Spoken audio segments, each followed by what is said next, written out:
There is this one television that is so entertaining. It is so inspiring and so educative. It is God's own television, TV station that changes sinners, TV station for the oppressed, TV station for the hopeless. Starcross TV, inspiring station. Watch Starcross TV, enlightening station. Watch Starcross TV, empowering station. God's own station, uniting the world.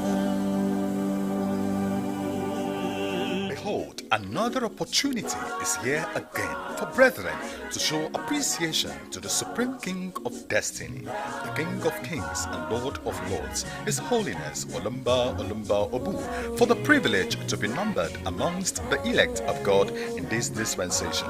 The book of Psalms 9 verses 1 says, I will give thanks to you, Lord, with all my heart. I will tell of all your wonderful deeds. On this note, the BCS Starcross Television calls on all true children of God, individuals, families, bodies, fellowships, areas, states and nations to felicitate the Holy Father on the 2023 mega event, the divine numbering of the elect, by sending in your felicitation to us through our email address on bcsstv000@gmail.com and call the following numbers for further inquiries: +234 704 554 1089 or +234 809 473 5538.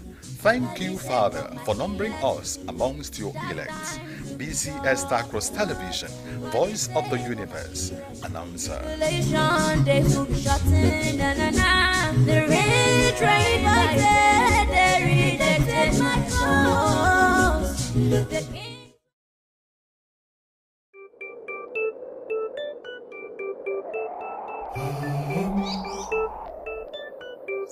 There is this one television that is so entertaining.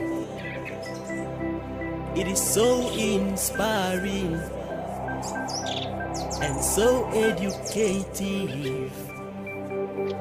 It is God's own television, TV station that changes sinners, TV station for the oppressed, TV station for the hopeless. Starcross TV, inspiring station. Watch Starcross TV, enlightening station. Thou hast placed in all the earth, no one can be compared to thee, for thy greatness and might, O God, creation's almost now. The earth is thine, O Lord, my God, and the fullness therein, O King. We all praise thee, our loving King.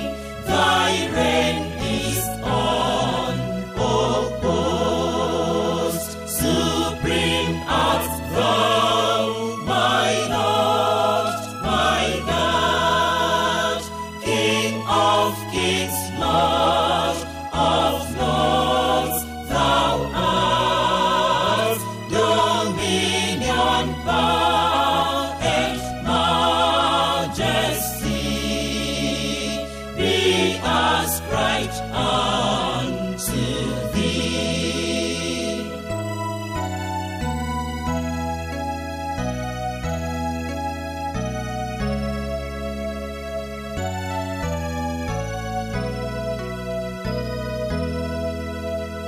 The rod of iron, thy scepter, to rule the world and judge the earth, and blessed shall thy governance be.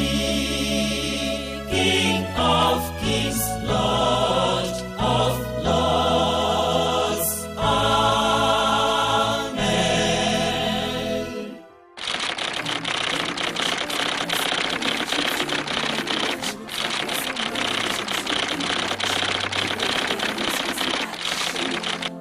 For your entertainment, for your spiritual.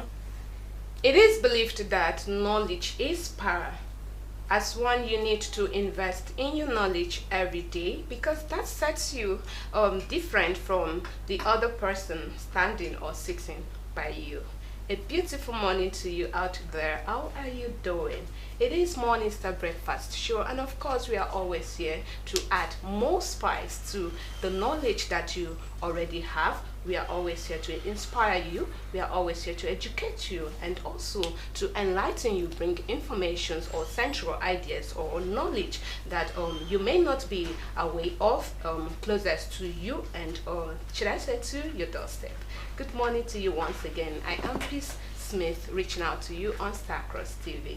And of course, I won't be doing this alone. But today is a very, very different one because there's someone somewhere that is seated next to me that's right here, to add spice to today's program. But before I introduce her, I would like to introduce Sister Ruth Obu, aka Authentic Ruth. Peace of the Father. Good morning, Sister Ruth. How are you doing? I'm fine. Good morning. How are you doing? I'm doing great. I must confess, Looking I love fabulous. your appearance. Thank you it looks so like much. you were, you really, prepared yourself for this day. You wanted to come out all glowing. Anyways, it's always said that you shouldn't let your problems define you. I know there's this adage in a folk language which says that the cloth covers your problem. So whatever you're going through, definitely once you put on clothes, someone might not know. You look really good. You don't look like any problem. Anyways, good Yeah. morning, and thank you so much for joining us. My name is Ruth. All right. Thank you so much. And of course, I would be introducing, or join me as I introduce the man amongst the women here. He's always looking handsome. Like I always say, he's a professor in our midst. Wow. And of course, he's none other than Brother David Eric. Good morning, Brother Eric. You're looking so, Good morning. Are you short of Good words? morning. Tell me I am thank sh- you. I am- Before you rush to say good morning, just tell me thank you first. Thank you so much. The women are always there to make you happy, as Oh. I normally say. Yes, to make you happy and take you to somewhere. I'm not going to mention the place. Okay. Because if I mention the place, Ruth is going to attack me. She's going to tell me, is it that I'm going for? I rest my case. I promise not to attack you. But No, don't worry. We I'll have be a someone good here girl. that is here to, she's gonna be the judge. Trying to, don't do this, don't do this, do this, and she'll Okay. cover up from everyone. And that's not none other than Sister Aja Charles. I know you're seeing her. You're like, oh God, Sister Aja is here. Of course. She's always with the vibes. all Are the you time. sure? Are you sure? Good morning to Good you. morning to you, Good morning. Sister How are Aja. you doing I'm today? doing great. Oh, you're looking good. I have to join the others. No, to wait. comment. Why are you people just complimenting me? Because I like your outfit, and I think after this show, I'm going to raid your closet. That's for sure. Someone is She has jealous. a already. mind to her. she does have good style sense, you and know what I want to do? Just Okay. give me your house address and Oh. when you'll be doing your laundry. That's all. You know, when you come in, I'm just gonna take your clothes. when you come in, we have do you know the house? All the time they write beware of police dogs. Dogs. So mine is not just police. I'm gonna put beware of army dogs. That's wow. on the lighter note. That's on the lighter note. Of course, recently, the Nigeria beloved country just concluded the presidential election, and of course, we must say that it was successful and it was peaceful. Yeah, it was. Yeah, it was. Yeah. And with thank the Father so much for giving us the president-elect, which will be inaugurated anytime soon. Okay, so I would like to ask you, people, starting with let me see, today I feel like you're gonna come for me a lot on this program, but that's okay. Actually, I admire you a lot. Let me say this: I admire you a lot. So if I'm coming for you, doesn't mean I'm trying to tackle you. Of but course. Then I know you're always with this, spice. Okay. Just like Sister Ruth and every other person. But I would like to start with you, since you've already identified yourself. So how did you see the presidential election? Well, before I go to the presidential elections, I want to use this opportunity to say thank you very much for having me today. I am very, very excited to be here on the Morning Star Breakfast Show set. It has been a while. Yeah, and I've missed you. It has been a while, and I'm very excited this morning. Not just because we just concluded our presidential elections, but because, for us to be seated here looking all good and beautiful, that means God's hand is involved. And I want to also link that up to the presidential elections. You said it was peaceful. It was.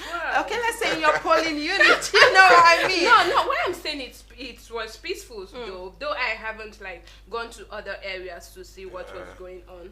But definitely I didn't hear much of uproar. Although there's one particular. There was uproar. And we are in the social media age where we are online 247, and we saw videos, we saw pictures, we saw things basically. Exactly, yeah. So being that it was peaceful in our side, we cannot really say 100% that it was peaceful in somewhere else. So we would I don't want to retain for the elections that everything was based on God's plan. And no matter how man would sit down and say it was because I did this, it was because I did that, God's will needs to be fulfilled at the end of the day. So if it was peaceful and it was, God's glory will not be fulfilled totally. So there are some kind of testimonies God would use the entire electoral process. Let's just say it was peaceful in the whole of Cross River State, because we did not hear any news coming from here that there was any uproar. But coming from other states, I mean, there was this lady. I really loved the courage she had, because I saw that her blood was dripping already. And she was still voting. Yeah, coming back from where she went to treat herself, she still came back to vote. I mean, that's a true Nigerian. That's a change Nigerians were looking for, but we thank the Father so far. Many people died along the line. Okay. Yeah, I also saw a video of a guy who, in one state, went to snatch a ballot box. He succeeded, but he was gunned down. Yeah, because he tried to do the wrong thing. That was not peaceful. He said it was peaceful. Yeah, so putting it to you it wasn't peaceful per se. Anyways, I think for the children of God, it was peaceful on our side. If you permit me to say so, because I haven't heard that your brother or let me use that way, or your sister wasn't involved in any of those things. That's why I said the Father's hands is involved, and of course, at the end of the day, he would protect his children. Yes. Yeah, okay. Definitely. I remember I was talking about advising our brothers and sisters that we come out from the kingdom of God, and as such we have to showcase peace at all times, and we should not be involved in violence. So that's why you've not heard anybody from our faith, from BCS, having to encounter something like that. Coming down to the world headquarters, I think there were two polling units. Mine was not in the world headquarters, but very close to the world headquarters. So when I finished, mine didn't take time. When I finished, I came back to the world headquarters. It was so peaceful. Like I just came around because I had a lot of friends, Abasides, choristers. Everybody was excited about the process, and for the very first time in a very long time, the Nigerian youth were very interested to know. I mean, like for the Gen Z generation, I was really on the news channel. I was going back and forth, which is something I feel like our the youths do not really look for. In fact, a lot of people did not vote. No, this time around, a lot of people went all out to vote. Starting from getting their voters card, even the old people that are really aged people. Yeah, they came out en masse. I mean, this has not happened before. Yeah, the need for change is real. Can I shock you guys? I always consider the women first most times. Yes, I do consider women. Statistics shows that 40 to 45% of the women were involved in this year's election, wow. which is a credit to as them. against other years. Yes, yes. Yeah. I feel like elections. previously, the election process was always seen as, it's a man thing. It's a man that's supposed to go. I beg, I don't have strength. You know, all those kind of things. Is my rapper? Yes. Right? You know, but this time everybody was very much involved, and in as much as we got the result, I don't think we're supporting different candidates. You know what I mean? And at the end of the day, I feel like some people were happy that their candidate sailed through. Some other people were. And I will not want to ask you if your candidate won, because I would be turning the pot upside down. The will of the Father, took place. That's all I'm gonna say. I must say that this election really brought a change to Nigeria, even if some people, their candidates did not really emerge the winner. But this time around, this election, we really saw the fire in the heart of these candidates. The masses. You know, at the end of the day, I also feel like because of the dedication and energy that the youth brought in, I feel like the political office holders would sit up because they know that a lot of people are now watching them. They know that a lot of people are now looking at what they are doing. So they would want, I feel like they want to exceed our expectations. But in as much as we know that, of course, politics is politics. Really care. So the politicians also felt like that. Lazy youth, but now we have woken up. Definitely. We want to give our all.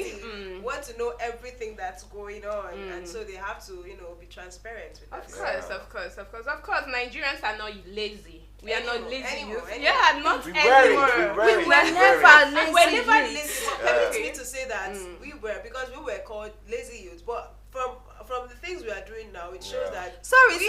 I think I'm gonna come for you a little bit on that because sincerely, the average Nigerian youth is a hustler. That is the truth. And whether or not, this is a clear definition of do not act based on what somebody has said.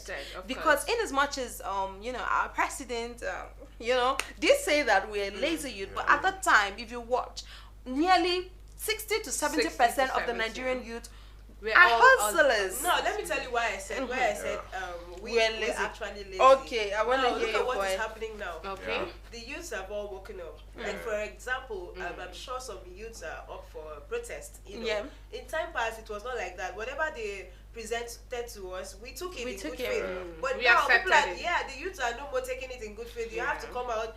That's because who they wanted, they did not give it to them. That's why I said the masses candidates, right? In time past, the youth would have accepted whatever the government, had pushed towards them. But I don't think but that now it's not more like that. Okay. You have to tell, like, for example, the masses know who they voted for, and in various polling units, they know who won, right? And now, calling out the result is different from what they feel. But at the end of the day, I still bring it back to the fact that God's will prevail at the end of the day, because it can never be what we want. It is going to always be what God wants. But I still feel like, us not coming out for protests and coming out for electoral processes does not amount to us being lazy. I feel like it should be more classified to, laissez-faire attitude or carelessness towards the electoral process, but not as lazy. I mean, from time immemorial. And you don't want to accept what's happening anyway. I love what's happening. Okay. I love what's happening. If we did not come to this point in life, where we are right now, creating the awareness that the youths the masses, they are masses behind. Won't even get their PVCs to start. I think certain things pushed us to this level. Exactly. If the president did not do certain things, I feel like we the youth would not have woken up to the challenge. There's no doubt that an average Nigerian is a hustler. There is no doubt. Everybody, you have to there's no food for lazy man. And if you steal, we know how it is in Nigeria. You'll be burnt to ashes, So you have to rise up and work. But the things happening, things that have been happening in time past, few years ago, in fact, and what is still happening, has led the youths into getting their PVCs. And some people actually said in some polling units till 12 a.m. Just to count. Get everything some right. election was still going on and at that process. The workers there were like they were so scared of even leaving because the youth were like, you have to sit down there. I can sit right there and finish up. And counting. We'll count it. Remember, it happened in the ward where I was, where the officials right? there. No, not ahead of Akaifa. They stayed there till they had past to 12. even call in for a rerun in Akaifa. They had to go in for another voting. But right in my area, I can remember when the officials, the electoral officials, they were about to leave without doing the right thing. And then the youth, as in, I've never seen this anger. They were like, you're not taking the beavers to anywhere. You're going to stay here, calculate, do everything. People were even volunteering routers, for internet. Yes, that I feel like that we have the right motivation. Now you know. Yes. Now you understand what I mean by we have woken up. Now it has set a pace for the new election that's coming up in the next 4 years, because it will really show them that whatever they do, they are holding accountable to, or they will be held accountable by what they do and what they're sending forth. Because you can't come right here, do the things, because I feel like at some point, I don't want to make it look so open, but then at some point they will speak in the minds of the minorities other than the majorities. At that point, I don't know if you understand what I'm trying to say. What you mean. Yes. Okay, I would like to speak a little about the will of God. Okay. Yes, I heard a father vividly in his words when he was addressing us that Nigeria is going to have credible leaders. Who are not corrupt and who are free of illegal dealings. Yes, and the Father's words can never go unfulfilled. Now the Father does things that are different from the thinking of man. The way man does his things may bring up destruction and bring up damages. The way God does his things is always very different. God is time, God is patient, and God is peace. He does not act in the presence of the way man thinks. So I am of the opinion that we should all wait on God. And it's wait. not over. It is not over. Until it is. Yes. I saw someone saying God that does it's not make things finished even get finished. over. He has a continuous process. So we should just wait for the process. And at the process, we are going to be happy. Now, from what you're saying, it feels like you're tilting to one party. No, I am not tilting because it's the will of God. Okay, let's use about this Naira stuff. Okay. It's almost 40-something years when our father made this pronouncement that a time will come and we will not be able to use our cash. We'll have money, we'll not be able to use it. And it's happening now. Well, one way or the other, the things that the father say, it might not happen like immediately, but it's a gradual process. And he's the only one with the actual timetable. We cannot decipher from what we're seeing what's going to happen, so we can just let's just hope as human, I know we're feeling terrible and we're feeling bad, but for me, why are you saying segment that to yourself? You are feeling actually no one. I am not feeling I'm not feeling bad. Okay. I'm not feeling bad because I know where I am and I know what I am looking up to, and I know what I believe. I believe in the Father's word. The Father's words do not go unfulfilled. So we still have a better chance of making Nigeria to look like something wonderful. Okay, we thank the Father so much, because no matter what, the president has emerged. So you have to one way or the other. Yes. Which is the will even of the the Bible Father. said be subject to higher authorities, for they though I cannot put it directly, but I think they are an instrument of God. Yes. So I mean, it's God that still puts them in that position. So we pray and we ask that the Father should guide the new president-elect through, let him think of the masses, whatever be his policies or his decisions towards Nigeria, let it be to the well-being of his children and also to the entire Nigeria as a country. Amen. In the name of Lord Jesus Christ. Amen. So it's spirituality for me. Okay. No, I don't know why. Whenever I saw Sister Ruth will always say, that's Mommy Joko. I don't know. It's all of us here. What I'm saying is, at least Sister Joy is saying the same thing at this moment. that means it's the truth. Okay. So that brings us to looking at good character, because looking at how the election process was during that time, you see that a lot of people had this particular candidate in their mind. Then a lot of people also had their various candidates and all of that. So I believe that this all boils down to good character. Because some of us, I can remember looking at a WhatsApp status posted by someone. He said that some people are just voting not because they know the person, but just because they want to follow ahead with the maybe a particular group of people. So they believe that this person must be able to proffer, must be able to give what solutions. Offer solutions, give what they want. You understand? So a lot of people voting will tell you that I knew this man. He was very good. He was this. You understand? I knew this man. He was able to bring in infrastructural development. But the question is, can you actually really tell if a person has a good character? Because in this day and age, we have a lot of people that are masking. Yes. So you can actually see somebody here, and the person is all good. Oh, this person is honest, is trustworthy, but deep down that person is sucking you dry. So like at a parasite or something. So is there a way of us really knowing if a person has good character, Sister Ruth? Okay. I wasn't expecting that. Okay, if there is a way, first and foremost, since we are tilting into the political side. No, I don't know. It's Sandro. I think she was trying to just I was trying to make a case studies for better understanding. Yes. Okay, if there is a way for one to know if somebody has a good character. Yeah, there are many ways to know if one has a good character. But first and foremost, you must know this. Sorry about that. Nobody's perfect. Okay. Everybody has his or her own flaws. Okay. But aside from the flaws, you can still tell the person's way of behaving towards you, like in way of behavior towards you, like in your absence, not when you are present. Some people are actually loyal. Okay. When or without you, they're actually very loyal. Like for example, something happens now, and people are there, talking you down. Nobody's there to try and rescue the situation, and you have somebody whom you did not even trust or even count on. It happens. You see somebody, you don't know the person's capability, just believe, oh, this person will not have my back or something. But surprisingly, this is the person actually just having your back in your absence. Saying things that Smith is not like this, Eric is not like this, Ajay is not like this. No, this is what actually happened. I was there or I heard. So please, cleanse her. She's not like this.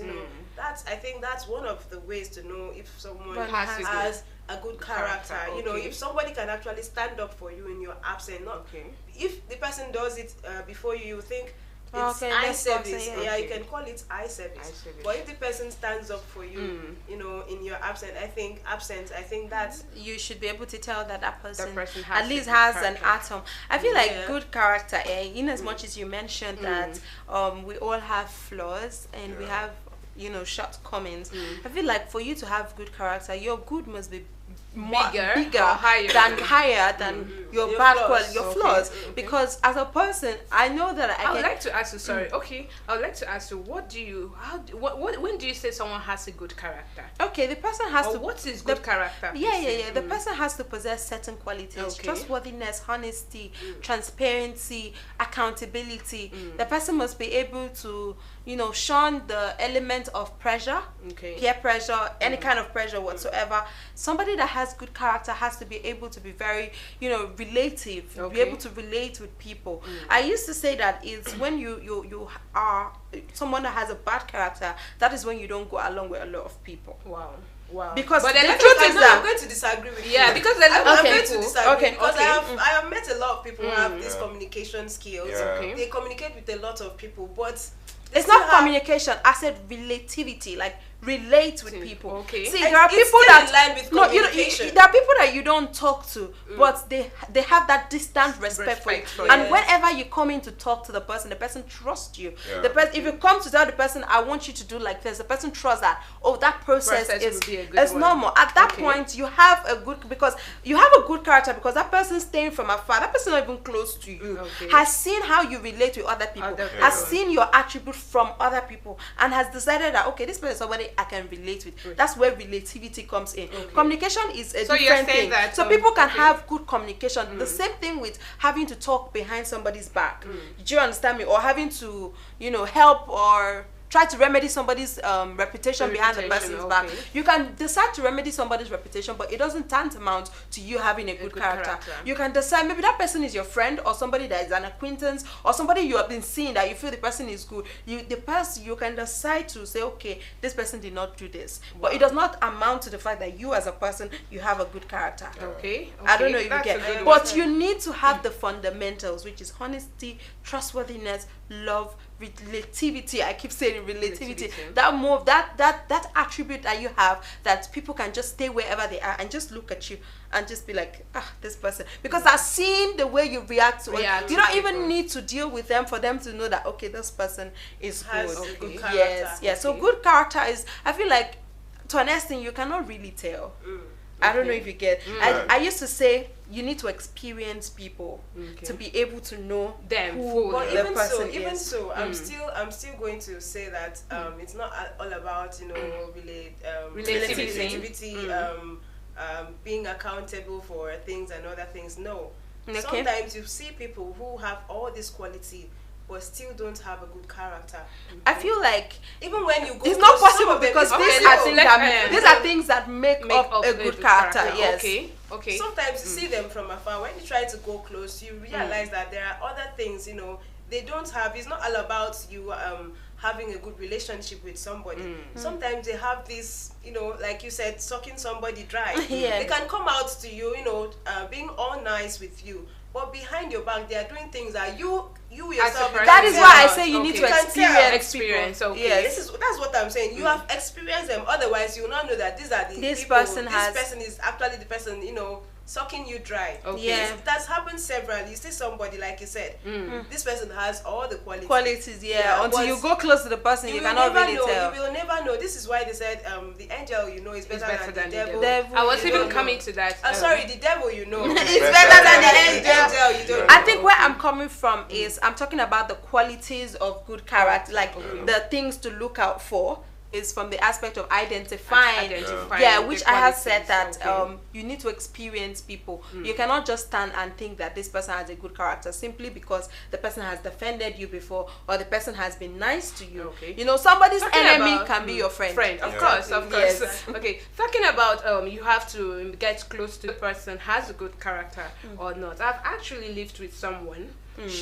Looking at her, she has these qualities you're talking about. She's very honest and all of that. Let me not just go into mentioning them. But then there is this attitude about the person. If I don't want to at least get the gender. Who knows? I feel like it's a female. Definitely a female. If the person is angry, the way the person reacts to issue. Because you talked about good character also can be identified in relativity. Yes, the way the person relates with others and the way others relate with him or her.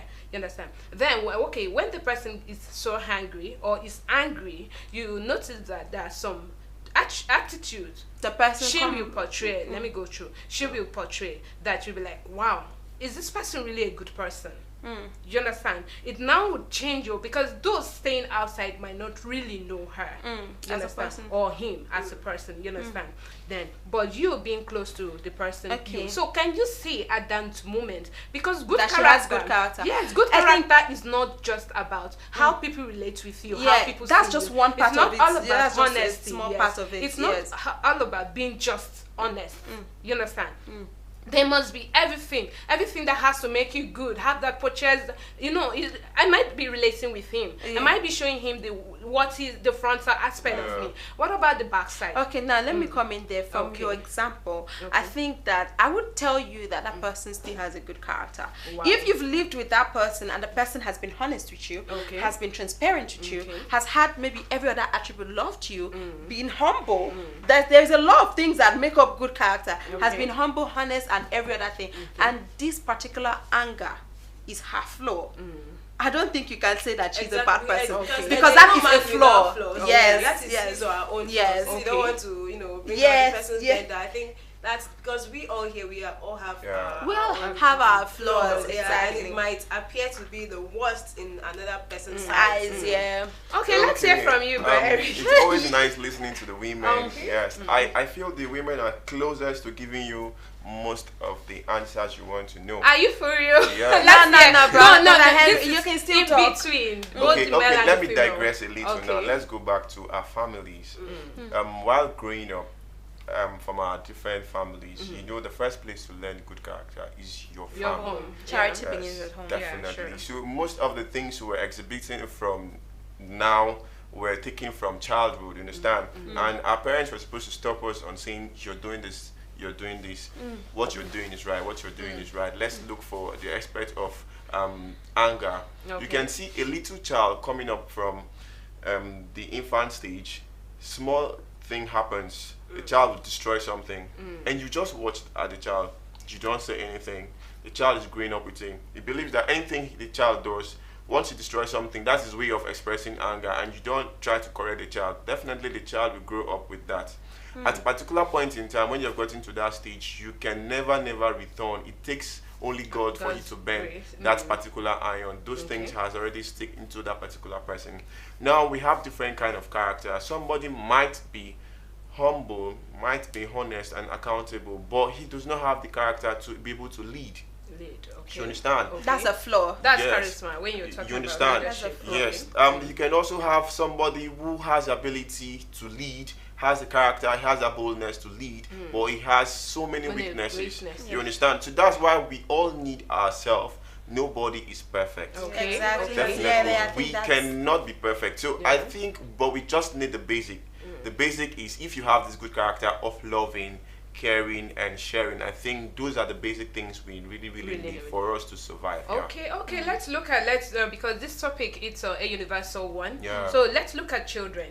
A lot of times parents would be like building on you. Okay, you see a lot of parents telling their child, don't do this, this is bad, do this is right, trying to impute a good character in that child, in a child. But then growing up, you start seeing that child exhibiting characters that he or she is not supposed to, being that he's from a good home.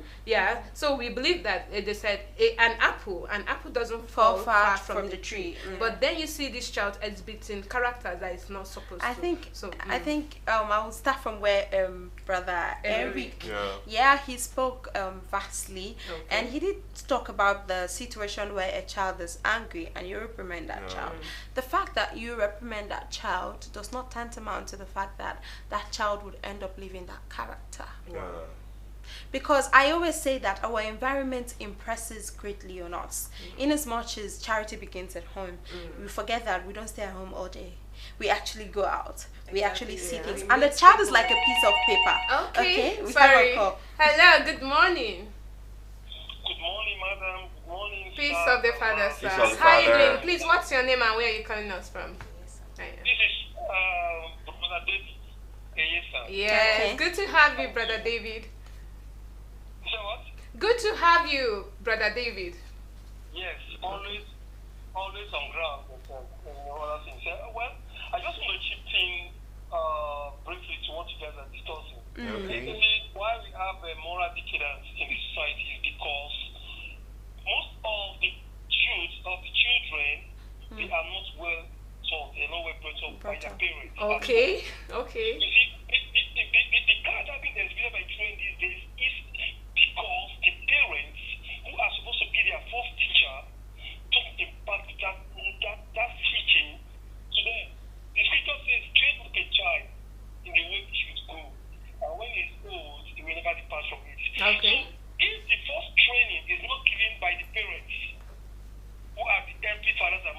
Okay. who are the biological parents. I'm telling you, when they go to school, they still exhibit those characters, some traits in the school. Okay. No matter what the teacher will tell them. You see some parents that even if their child misbehaves, instead of them to correct them in the right way, they won't.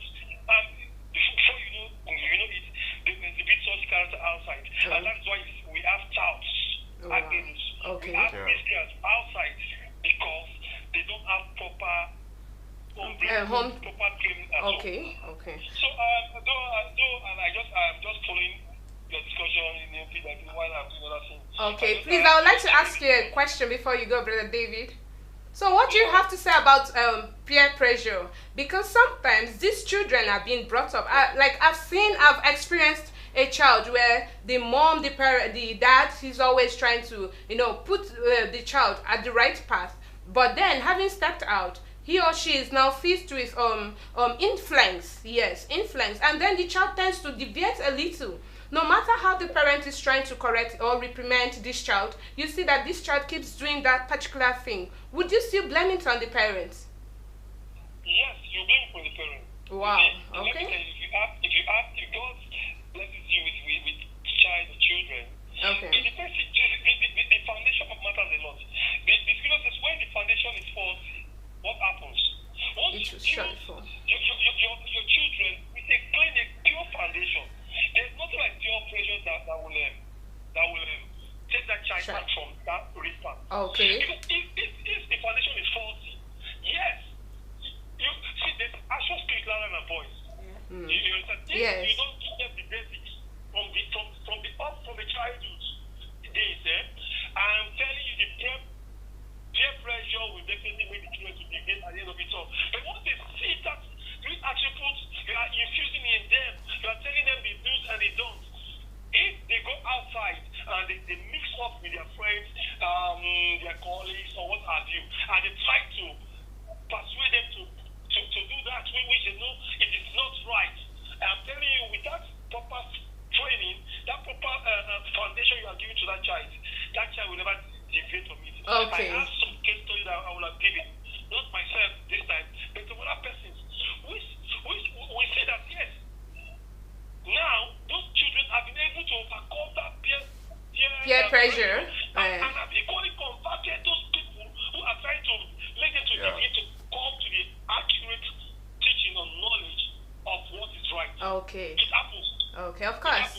You are trying to make me to do what I want. You yourself, is wrong. I myself, I'm trying to bring you back. So it depends on you. So you can blame the parents. Yeah, okay. If the parents don't do the right thing at the early stage. Okay. That's when you can blame the parents. But most parents, they start to realize this when it is too late. Okay. When children are past that stage. Yeah, sure. But sometimes I don't blame them because they are not mirrors. Like, they don't work with the children to see if they're actually exhibiting. No. You must blame the parents, my dear. You must blame the parents. Okay. That's the father talking. The parents are the number one. They are the number one teachers. Okay. The teachers for the children. Okay. If you don't give it to them as they are growing up, you don't need to wait till when they are like 10, 12, 15 years before you start imparting these teachings to them. Okay. And they are very tender age. When they are slowly, they are coming up, you see them make an error, you call them, you sit them down. I have the father has blessed me with children. Yeah, I know you're talking from experience. Okay. Let me talk. Even yesterday, I was at home. I dealt with my daughter. Wow. I gave her a discipline that she never experienced before. She Wow. made a mistake. It's not mistake. If I did a mistake, you will still happen. But I had to chide her, discipline her, after which in the evening I strolled with her again. I made her to understand. Look, and they know. Even after discipline, they will still come to me. Yeah, that's one thing about children. So I made it to understand, look, this thing is wrong. That thing is wrong. Don't mix up and don't do what the others are doing with the mindset of saying, oh, you belong to the society. No. The society must be devoid of anything Okay. that will cause a bad name to the family or to the society.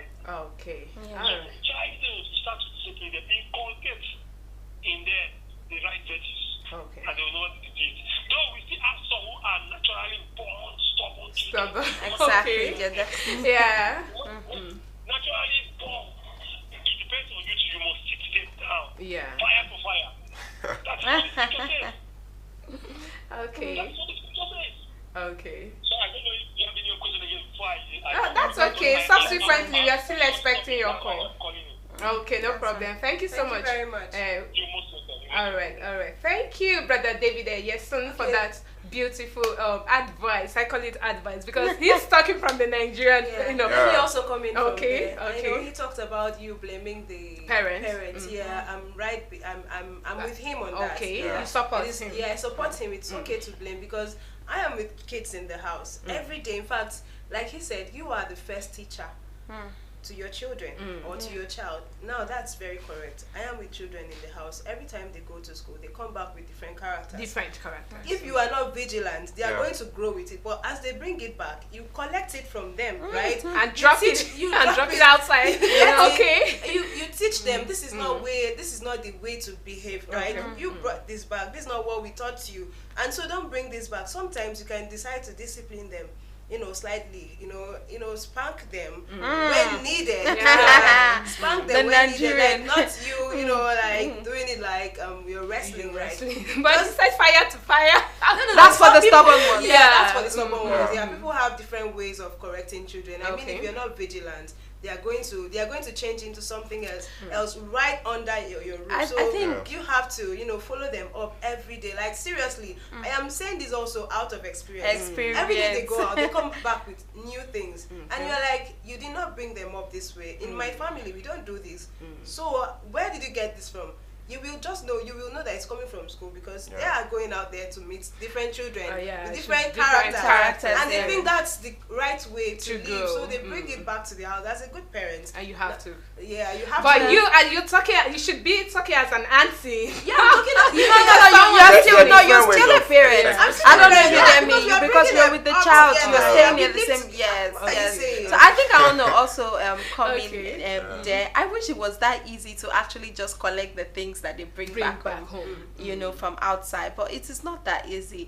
I don't know if I want to solidly stand behind the fact that the parent has to take 100% blame.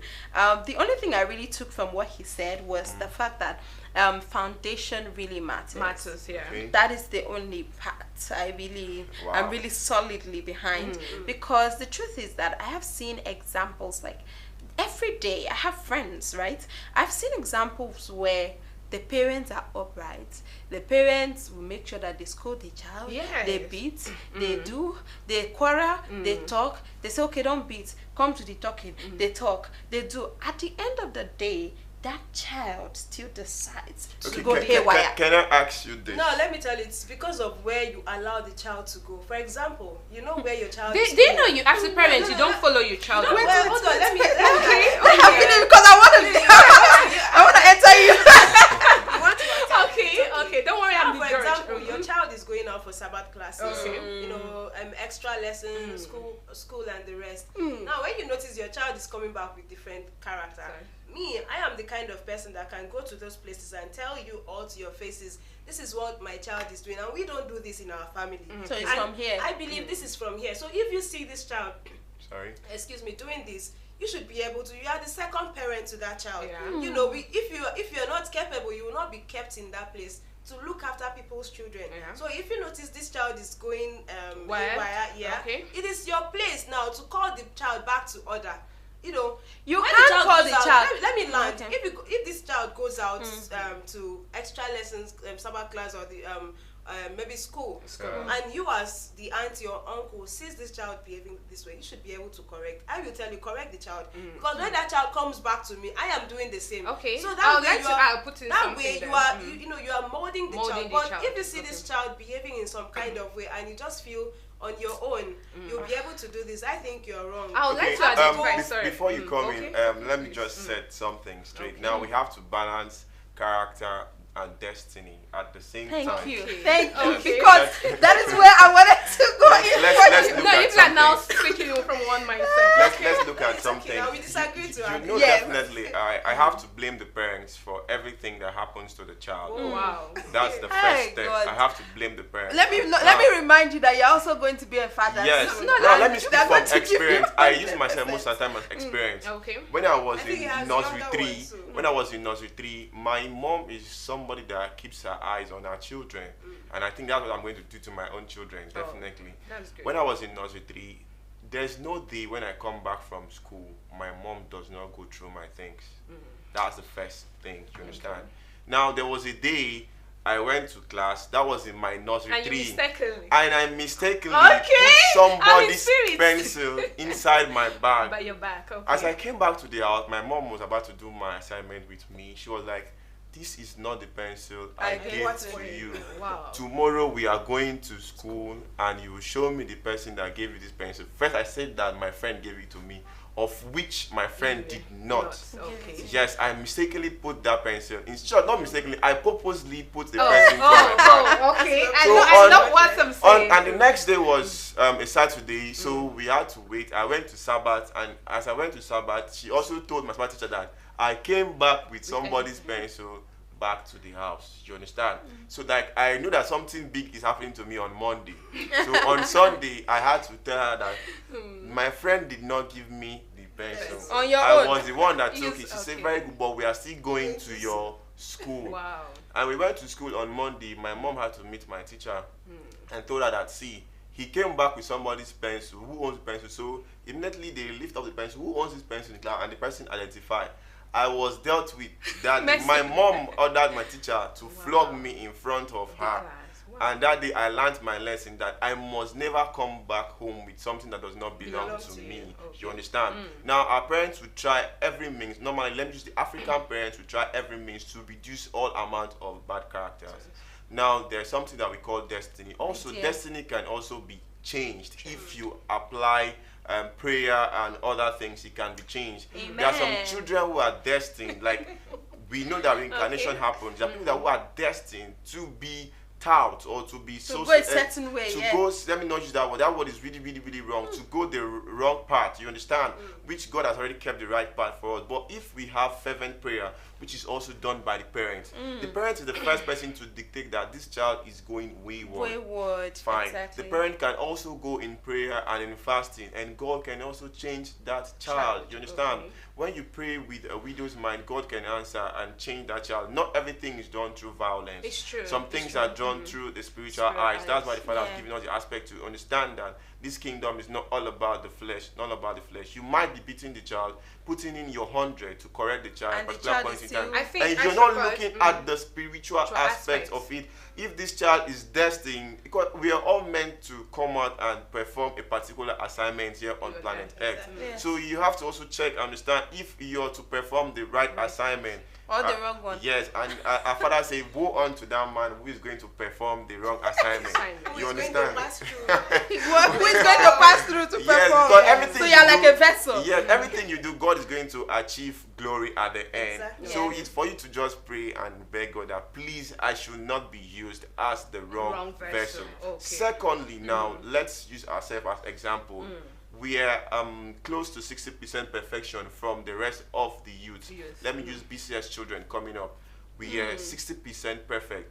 You cannot tell me that there's no amount of pressure that will come to you that will make you want to go and do something nasty that will tarnish your image. Okay. That's Yes, true. due to the fact that we've gotten a great home training and understanding from the kingdom that this is what we need to do. So the subconsciousness of ours have been built to a standard that whereby we cannot indulge in things that will not bring glory to God. Definitely. Yeah. There is that. I feel like as a brotherhood child, there is always going to be that fear. That's You fair. know, when you sit, you want to say, if Father is seeing this thing, that Yeah. you know. So there's definitely that little fear. But I want to also come to the parents too, because in as much as we are firing the child, the parent too, talking about good foundation is not just about calling the child back home to say you're doing this thing wrong. Are you as a parent exhibiting the right Right example? before the child. It's Because true. we see a situation where you're telling your child do not lie is a bad character. And then do you not, lie in front of the child. in front of the child. You can be telling the child, Eric, don't lie, don't lie. And then the next thing somebody calls you, hello, ma, where are you? You say, I am not in the house. I'm in the junction. And the child will look at you, Mom, you're in the house. You know the kind of children we have. The children we have these days are different from the children we had then. Yeah. And the children we are going to give birth to are going to be different from us. You know nowadays children sneak on their parents. Yes. Before, when we're growing up, we know things that our parents do are pleasant, whether it is bad or good. Yeah, and it's highly confidential. There are things that you will never find out about. But now you can see a child, a 2-year-old baby, going through her dad's phone and say, Dad, you were chatting with Mrs. This. The mother will be like, wow. What's going on? You understand? The children are so inquisitive. They want to know. They want to learn. And you know now technology is something good. Great. And it's something bad. Understand? Our children are fast to technology. They want to know this. Most of the things they get to understand online are different from what the parents are giving to them. So you see, there's a lot of conflict. But at the end of the day, I think the matter that solves the entire issue is the fact that we need to put like a good foundation for our children, not just by calling them to correct them, but by practically showing them why they need. Even the destiny issue, I feel like is two ways. I feel like there's how you can come to the world and your own is to kill and steal, and then the people that God put you in their hands, your parents, they spank you back to normal, and then even God self will sit and say, "Oh, this child needs to change direction. Let me change the child." Anyways, it's all good being that we know, and Brother David Yeson as should I say supported the fact that parents are the pivotal force for which children to have good character. Also, yes, I'm coming. And before you make your stand, I want to ask you this question also. Please. Do you think that lineage also affects to our character? Yes, very well. It does. So now, if we had somebody that is a thief in his or her own lineage, do you think he's going to continue? There would be. Right here. Please let me go. Right here, I made the was it last discussion on Friday. I also gave example of a man who was drunk and I can remember. And then he had 2 sons, and one decided. But that was done by choice from your explanation. Yes, the same thing. We can still use the same as a case study for this discussion. Okay. Because of course, it might be from maybe it was destined in that family that family should be drunkards. Yes, I'm sorry, but I'm just trying to make a point. That's fine. Yeah. Then you coming up. Maybe I am a child from that family. Yeah. Then I see the need not to be a drunkard. Then tomorrow I produce kids, and I see that trait in one of those children. Yeah. I have the if being that I am a changed person, I can also impute change to that person. It's for me to tell the person this is the effects, either the good side or the bad side of being a drunk. From that moment, that child would, by the time I'm either stopping him from drinking or anything that has to do with liquor, I'm putting it aside. I'm trying to implement what is right, like either because they said spare not the road and spoil the child. Yes. So if I'm seeing the child, because definitely right from small I'll be seeing that trait in that child. I'll be seeing him producing. Maybe he's always, Mommy, I want to drink. I want to debunk that. You don't see all the attributes of the child from when he's small. Okay, some of them are when they've grown up. They're even mature. You can't even talk to them at some point. Okay, we have the teenage age. Yes, we are definitely. Where a lot manifest. Yes, definitely. At the teenage age, are you trying to tell me a parent cannot still spank the child and tell the child this is wrong? No, depends on the society. Some parents depends on the kind of society. This kind of society you find yourself in. We know in the African world, definitely the parents do have maximum right. Should I use a maximum right that's due to a certain stage and a minimum right due to a certain stage. But you know, in the Western world, it's so different. Yeah. So, and we're talking from a centralized point. So, so we need to look at all around it. But whichever it is, I think that there are other modalities in which you can use to stop it. Maybe stop that particular attitude. The fact that family there is an ayuta of spirit of drunkenness in that family doesn't mean that child must come out like that. Yes, there must always be processes or procedures in which you can take that spirit from that child by prayers. Very important. Fasting. 3 days straight. Very important. Sometimes you send the child to Sabbath class. Yeah. For example, while growing up, as more younger than this, my mom, every Saturday, my mom would always send us to Sabbath class. Then I will never forget that particular Sabbath class where the preacher taught us contentment, being contented with what you have. Then he asked us to bring out a particular portion of Bible. Which one do you just open your Bible and the one that comes up read. Then I can remember that a Sabbath opened a portion of Bible that had to do with that topic, and then he explained it very well and then gave us a moral advice. Then when I got home, I sat down, as young as I was, I had to think about it, and then I started implementing that particular discussion of that day. It's because you're very rational. Okay. Yes. Because some children would hear from church, hear from pastor, hear from school, and they are still not changing. I would not debunk you at that point, because I know that I've seen someone who we all went to Sabbath class together, had a good parent or has a good parent, but then the child today is still something. Sometimes when I sit down, I'll be like, are you sure you also went to the Sabbath class? That was why I asked you when you were making that illustration, because I remember vividly you said that he gave birth to two sons. He was a drunk. The other one said by choice that I would not like to be like my father. The other one said by choice, I want to keep the legacy of my father. So now from what you're saying also, your friend might be by choice, I don't want to do this. So you see, it's other than being by choice, as a parent or as an elderly person or as a guardian, you have the power to stop that child. You have everything possible to make that child not to go that way. We hope so. We really hope so, because I feel like in as much as we try our best to impress a lot on the younger generation, the younger generation are also growing up to have their own choices. And I also feel like in this entire thing, choice has a lot to play. Because as a person, I wouldn't really say I really had the experience of Sabbath classes. Right? But I would say one thing, I had a very solid foundation.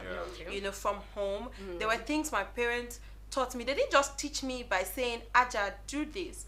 I saw it practically. And I just said to myself, I just want to be like this. And I grew up with that mentality. Even when I have been tested in the most extreme, you know, when it's a peer pressure, the thing is choking.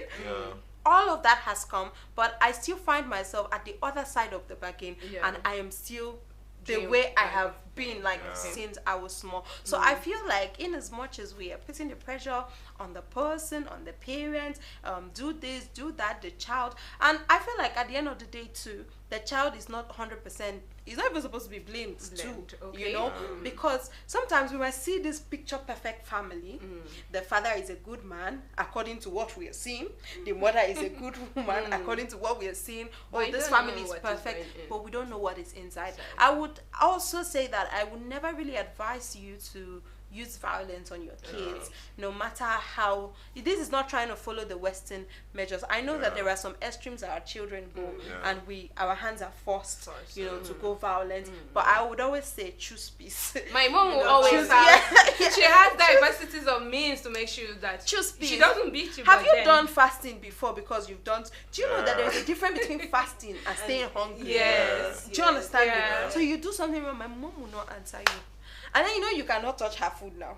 So you just sit down and be looking at her. Nobody will tell you on your own. You will go and meet her and say, Mommy, sorry for that thing, because you want to eat. So there, I feel like from small, we should, from a younger age, the parents should try as much as possible to bring out innovative way of driving home the point. And let us disassociate ourselves from this perfect family ideology, because I have met a lot of friends I've met a lot of friends that you think that their family is okay. In fact, you said, because say, God, what am I still? Why am I this one? But by the time you hear the things that are going on in that house, my my sister, I'm sure.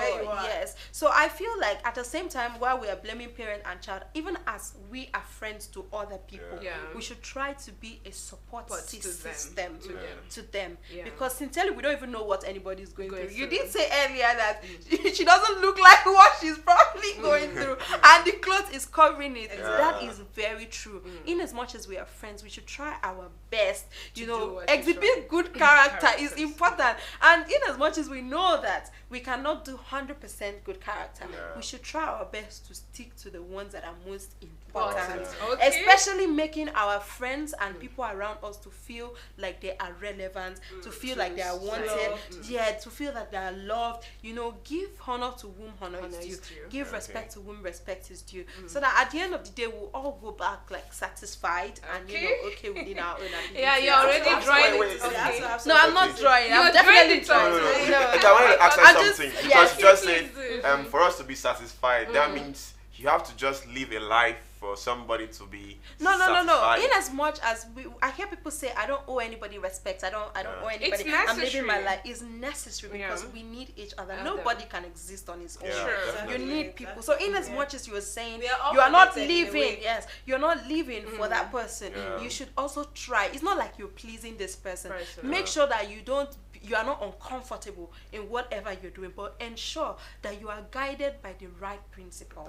And what are these right principles? The right values: honesty, truth, forgiveness, love, humility, all the right values. Ensure you are guided by the powers of man that Father has shared to us. So that's why we need each other. What power did you make?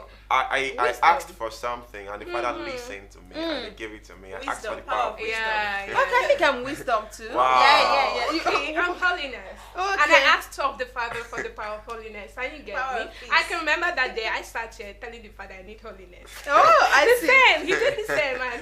Power of peace. Okay. Yeah, you're very peaceful. I was anticipating, but Father knows why. Father knows what I need more. So I think even if only one power has been restored, every other thing has added. If you notice, all these powers are interconnected. You know, if you have wisdom, you'll be able to understand somebody. You'll be able to be peaceful. You'll be able to be truthful. You'll be able to. Every other thing is going to follow. You have love. Everything follows. You have you're hyping your power. No.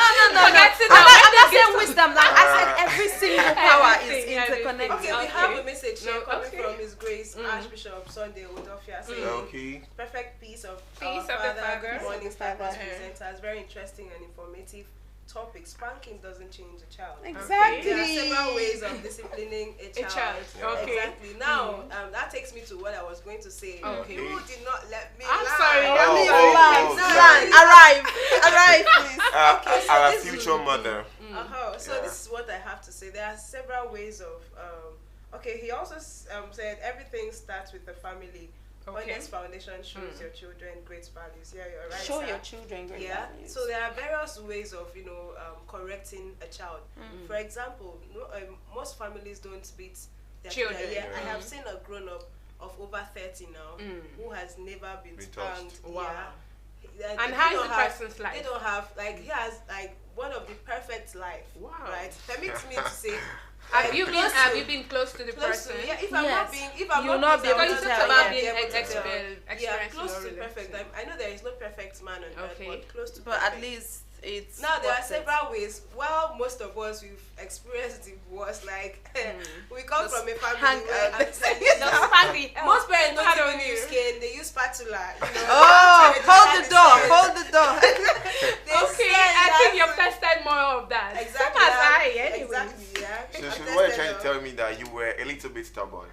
Let me know. I mean, we are all stubborn, please. We have the human factor. Exactly. We have to go a long way. Most of us, our parents use cane because they believe cane will not do anything, but spatula will go a long way. Now there are various ways of correcting a child. Now sometimes you find out that your child is very stubborn. Like once you pick up a cane, the child will be like, okay, go on. And there are children that will just be there. They'll collect 20. They're so used to it. After beating them, you realize that they are going back to that thing that caused that brought. Is it not cane? Is it not cane? When the beating finished, someone will put pepper in their back. You'll be young. It's not 6 strokes. That's where you're used to. You've done so many bad things. That is where you're used to your parents' kind of punishment. punishment that you go all out to put paper on your back from or something. And all these things, Yes, so there are various ways of, disciplining a child. Discipline. You can call the child to order by advising. Sometimes you use your own story because some parents will never come out straight to say, this is what I did to my parents.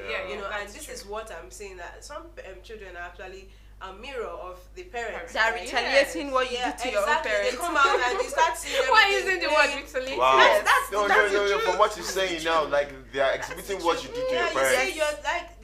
You're seeing what all the things you did to your parents. They are doing it coming before, out like, to you. You are watching your own movie. Right? Some of them don't come out straight to tell you this is what I did to my parents. I mean, no parent will do that. Yeah, they bring up an illustration. See, there was this story when I was young. My grandparents told me this story of a child that did this to and this is what happened. Parent, and this is what happened. When you bring it, I think this is another way of correcting your child. A child that is so stubborn that his or her own stubbornness is greater than cane, or spatula, or slippers. But do you think those children that are really, really stubborn do have emotions? They do. They do have, because I have witnessed severally. There's no one without when you are advising them, you see them start tearing up. That is because they feel touched. Okay, let me add there. Do you know that there are the ones that will tear up? More. So they come when you're done. Oh my goodness. And buckle up. When you're done, we are putting times 2 of us. You have really, really experienced that. No, I think I've seen a lot of. I've lived with children, and I see a lot every day, and I'm like, you say what? But I feel like for every child there are different measures. So you just need to look for the way that works better with your child. I think giving them an illustration is simply the best. You tell them this is what this child, because I have actually been given an illustration and it changed your life. Okay. Please don't start. No, in school, of a man that was killed. Now this man was killed by, I think, his or her children. I think so. I can't remember. I'm trying to place my mind again to remember. Now this is what happened. Now this man was so old, he couldn't walk, he couldn't do anything. So it became like a problem to them, taking care of a liability. Okay, I think I've heard of that story. So when they couldn't take it anymore, they took this man to the bush. I think I've heard that. Where he got rotten and then he died.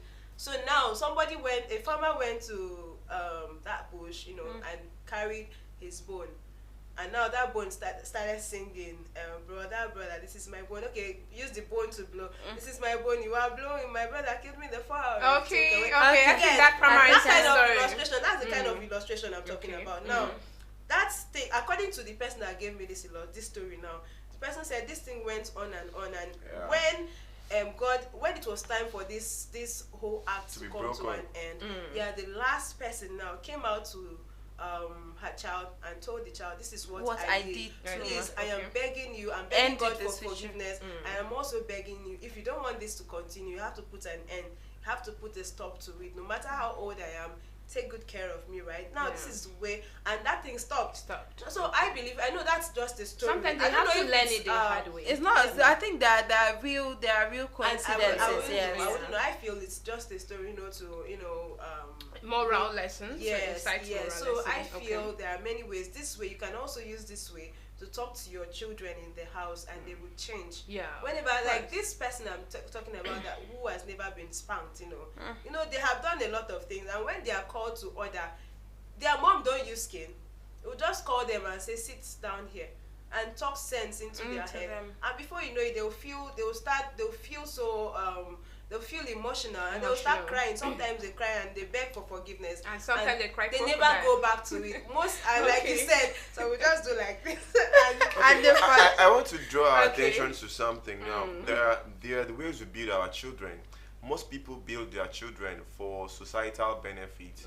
Most people build their children for them to become housewives and good husbands. So you see now we have to but I think it's all intertwined in one. No.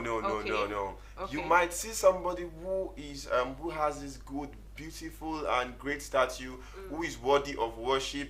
You want to emulate the person.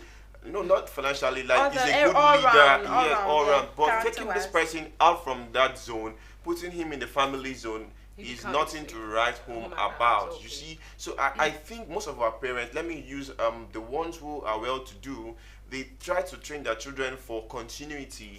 Yes, like you can see somebody who is a senator, who is a president, he wants to train his child, or who is a doctor, who is a lawyer, he wants to train his child to become a doctor. Definitely, and they'll be living to that other aspect of life, training them for them to be looked at, people that are very, very perfect, not knowing that there's something, as you mentioned, the front is glaring, it's also beautiful, and the back is different. Now we have another message here, coming from Archbishop Sunday Udofia. I know raising children in our world today is challenging, but we should include our Father's divine instructions in bringing up our children. In Sabbath classes. Sabbath classes is very important in any BCS child's life. Now, I can also say that this Sabbath class has helped to mold my life. Yeah, I am I know like I am an embodiment of testimony. But I wouldn't want to say it, but I'm here advising parents, you know, to take their children to Sabbath classes. It really helps. I know how it was. I'm not saying my parents didn't do, they did perfectly well. But I know how Father, you know what you cannot do, Father will help you. Exactly. You know, I know how these Sabbath classes, you know, change. Seriously, academically. I'm not talking about character-wise or socially. I'm talking about academically. I know what Sabbath has done. You know, you go into Sabbath, the teachings there. I mean, it's enough to impact a lot. You know, I actually used. Anyways, I don't want to go into it, so let me not dwell much because I might be tempted. Anyways, I'll also so much. No, it's all okay because we know right here we are always here to learn. Yes, you learn. We also learn by listening to each other. Yeah. So I would like to. So are you saying I should dive into it? Well, I think she has a question. Okay, it's actually not a question, but then if you still want to say something, go on, okay, because we are other than the parents, because we have been resounding parents. Yeah. You as and should I use the word an outsider?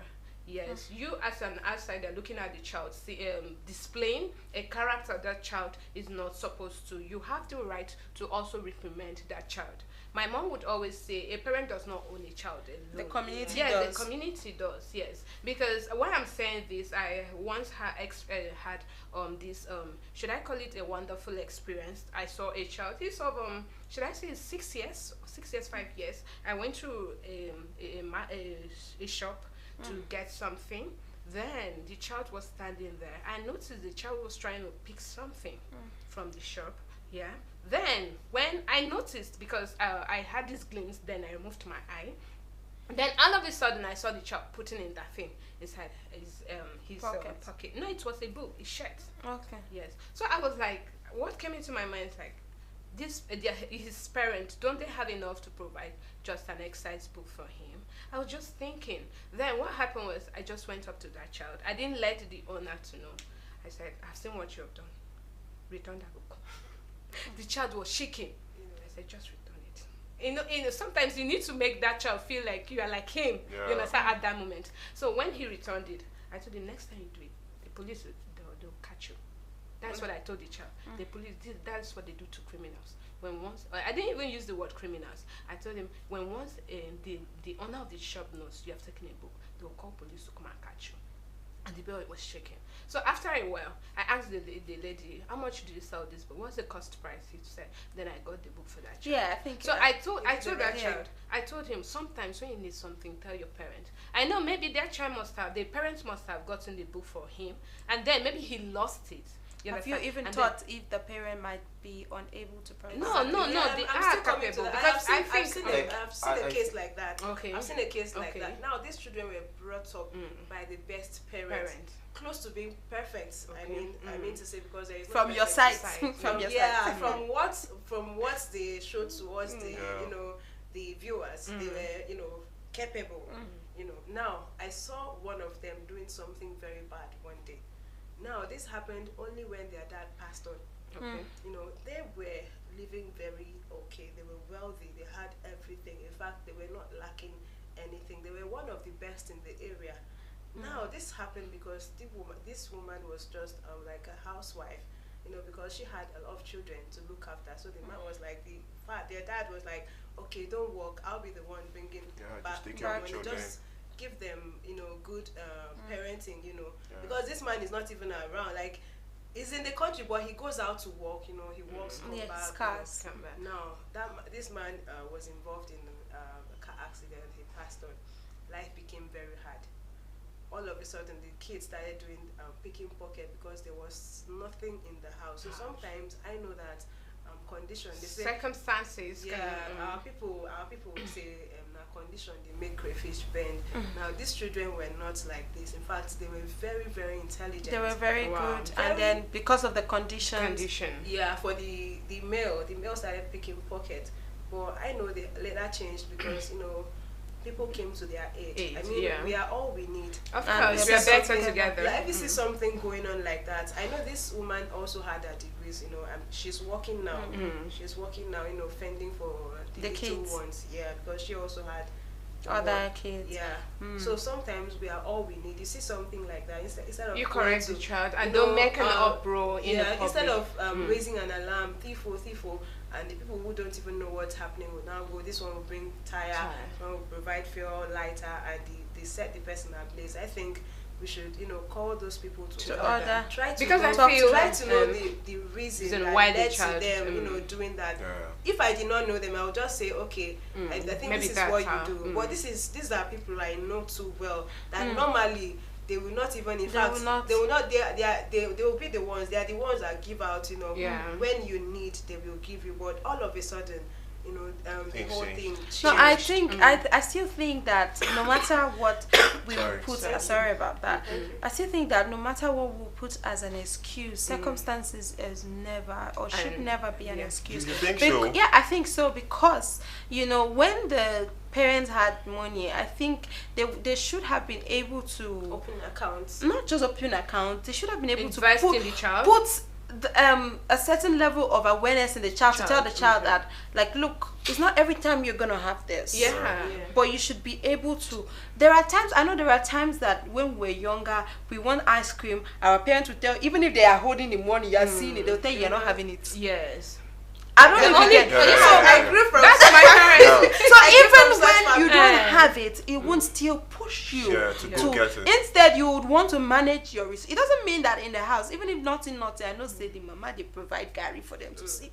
Nothing, the mother is trying her best to ensure that they are pushing forward. I feel like what pushed that child or those children to try to do more is because they're used to a certain lifestyle. They're used to having what they want. They're used to, so they are going. If you ask me, if you say they did not have anything in the house, this one, so they were picking pockets so that they'll have something to eat, I ask you, how much money from all those pickpockets did they give back to their mother? Okay.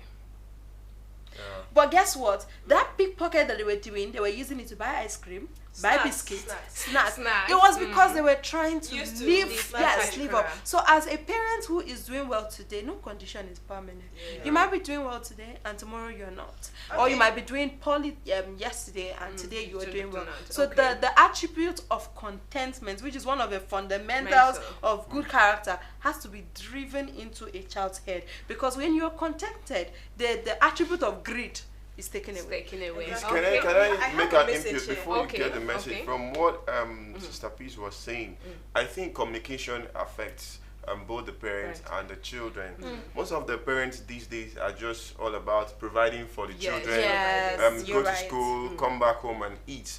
But most of our parents fail to communicate with their children. Now, we might have an instance from the child stealing that book. He might have come through the process of bullying. At school. There are some cases you go to school, some students are just there, some children are just there to bully you. They'll get your notes. And now you're coming back home, you know the kind of parents you have. You cannot communicate with them. Definitely, your parents will ask you, where is your note? Why is your note not complete? So you want to make up for your note, you have to go extra length. So I'm of the opinion that our parents should always try as much as possible to have a good conversation. Make your child your friend, not just become their parent, like become their boss. Most parents feel that they are the bosses to their children, which is very, very wrong. I think good communication with your children matters a lot. Go down so low. for your child to understand you and you understand your child. Your child might be suffering to something very, very great in school and might not want to confide in you based on the kind of relationship you're keeping with the child, and he goes out to tell a friend. Maybe he must have lost his note at school, and now he tells his friend, my note is missing, and if I go home, my mom is going to beat me. Because of the fear, if your friend will be like, my own has gotten missing before, and I went to one shop, and I had to get a note, and my note was completed. Yeah, because I was thinking that child is not carrying something sugary, but just a notebook. So that should tell a lot. You understand? Yeah. So anyways, some kids will go out to steal snacks, but this child just went for something. Yes. Yeah. So we still have another one here coming from His Grace Archbishop Sunday Udofia saying, I still remember my mom. My mom looks with her eyes from the spirited child pew towards Sabbath pew. You're right. Okay. And I will understand what she meant with her looking at me. With her looking at me, it takes a village to raise a child. That's my mom. She'll just look at you and make sure that you sure nobody will tell you to align. My dear, you don't even need to look at that direction when you are doing something wrong. Imagine going to visit someone that telling you, will you eat? Let me bring food for you. She'll Wow. just look at you. You cannot. Me, I'm not looking at her. That's the thing, because I will not even touch the food. Are you mad? Yeah. So even after she has looked at you, she will still. It's very, very At important a point, to she'll have, tell you, eat. Don't worry. Communication side with your parents. Yeah. Because I you already remember, know. even when I take my sister's kids to Sabbath, Yeah. when I place them, they know I'm around. So you see them They will looking comport themselves. seriously, they'll look for where I am. I will see them wherever I am. I have my eyes on them, right? them. So you see them, especially the girl will be like, she'll look until she sees where I am, then she will, readjust. That's She wants to be conscious of what she's doing. But she wants to know if I'm if you're around or not. She'll just be looking. Like, even the boy, he will still be, looking out. And when they see you, they try to comport. Now that's just by the way. We also have from Gladys Oyabo. Okay, let's finish with Sunday Udofia's comments. He said it takes a village to raise a child. Considering the fact that we have different style of life, that's number one. Considering the fact that time has changed, let's use the fact that then our parents knew that if you give birth to a child, families and friends can always put eye on the children. But now consider the fact of insecurity. Parents do not really want to allow their children to associate with family members, neighbors and stuff like that. They always confine children because of fear and insecurity. So I don't really know if that what it takes a village to take care of a child is still playing. Yes, it's still very much in play. When we say it takes a village to raise a child, it doesn't necessarily mean your relatives. It means that anybody that sees this child doing something wrong has the right to correct and has the right to come to the parent, not even to correct the child in the wrong way, has the right to come to the parent and say, come, this, I saw your child doing so. I called her to order, but I'm telling you so that you would look at. No matter how my mom, I think she might be defensive a little bit. My child does not do that, but she has taken notes. And when I come back, my own is finished. Okay, I like that one which you said that your mom has taken note and she will be defensive at that particular point in time. Some parents might not want to even listen to what you're saying. Some parents have given their children instruction: do not talk to strangers. Do not listen to strangers because of the current happenings and things that are going on. But you've done. I feel like you've done your path. If you see something that is good and you don't do it, to you it's counted as a sin. So as a community member, you have done your part. Me, I cannot see your children doing wrong, and I will keep quiet about it. As a mother, you see every other child as your own child. Exactly. So if you see, if you see a child doing something bad, knowing fully well that you are a parent or you are a mother, it is your obligation doing something bad and you don't correct the child. What kind of a mother are you? I mean, so would you watch, because you did not birth that child in particular, so you watch that child, sinking, go astray, or putting his or her hand in the fire without you stopping the child because you did not birth that child. I mean, I understand you. I think that's where she's heading to. It takes a village to raise a child. You don't raise the child. Go on. So we also have Gladys Oyabo here, Christ Ambassador Gladys Oyabo, saying special care must be taken in raising children. The most important point is to follow the divine instructions of our Holy Father so as to succeed in nurturing these children in this current dispensation. Spanking is indeed not the right way to bring up a child. Very interesting and informative program. Then Archbishop Sunday Udofia is also saying some parents today are not supporting Sabbath teachers to do their work. I appeal to parents to support. No, I've seen that Sabbath handlers in helping Sabbath had homework from Sabbath classes. Yeah, that particular statement, I think Sister Gladys is making points there. Yeah. Because sometimes when a Sabbath teacher tries to discipline a child and that child goes home to go and tell the parent, you see that parent coming to tell the Sabbath class, the Sabbath teacher, we don't do this, we don't discipline the child this way at home. I've seen several cases. Yeah. I've seen several cases. I've been in Sabbath quarters, I've seen a mother coming back with a child, coming to challenge. And what are you saying? Like, this Sabbath child never want to respect this handler in particular anymore. Or something they'll tell you, don't go to that Sabbath class again. But at the same time, at the end of the day, I think we should also talk to the Sabbath handlers because, upbringing and upbringing are different. Yeah. A child to a child is different. You might flog this child and it's fine. You flog the next one, it's not fine. You don't want to have a police case in your hands before you know that the way you are is harsh. I've met a lot of Sabbath handlers that are very, very harsh, and at this point I think it is also important, in as much as we're calling on the parents to work and assist the Sabbath handlers, we also want to call on the Sabbath handlers to also work with the parents, try to understand what kind of upbringing is this child coming with, so that I know how I treat it. Know your limits. Do not overdo the discipline. Okay. I want to come in there. I think maybe you have to hold on, because I know we have been doing a lot of talking. We are still talking. We are still on the discussion of good character. How can you instill good character in a child, and how can you identify these good qualities of good character in a person, not just a child, anybody. All right, don't go anywhere. Let's go on the short break, and when we're right back, we'll keep the discussion going. Starcross Television is the only entertaining station with spiritual messages reaching the world. Starcross Television is the only entertaining station.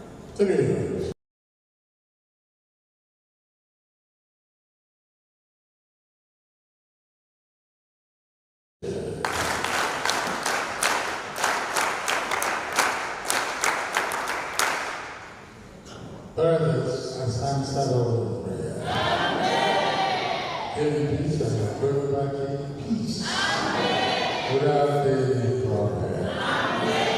In the name of our Lord Jesus Christ. Amen. Now forevermore. Amen.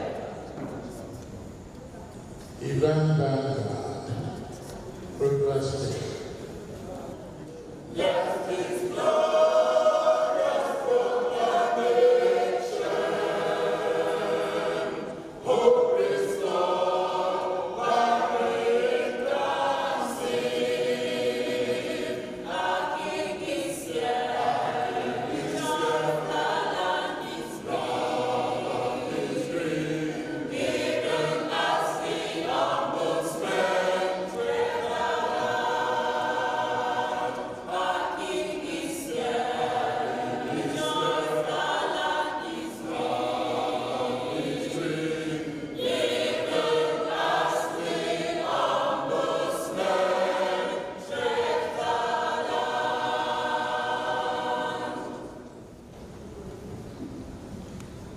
In the name of the Lord Jesus Christ. Amen. In the blood of the Lord Jesus Christ. Amen.